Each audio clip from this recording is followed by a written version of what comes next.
Друзья, всем привет! Ну что, достал меня этот стук на Дастере. Вообще невозможно его никак локализовать. Просто разозлился очень сильно и это сделал. Моим любимым способом ролик есть на канале, кстати. Просто дергать сильно за все. Прям сильно. Не по чуть-чуть, как это показывают на СТОшках, а сильно. И стук я нашел. Сейчас покажу. Так, спускаемся.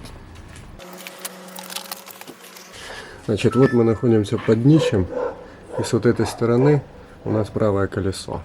Вот там перед машиной. Берем, ну там подергал я, понятно, все, но берем вот эту вот балочку. Это называется стабилизатор поперечной устойчивости. И смотрите, какая штука. Вот если я его чуть-чуть шатаю, ничего нет. А давайте-ка его сильно пошатаем, резко. Оно.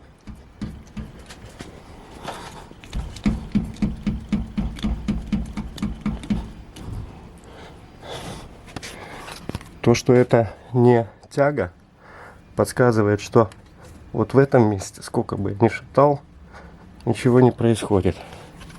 А вот здесь, видите, как сильно я шатаю, то есть у меня аж дыхание сбилось.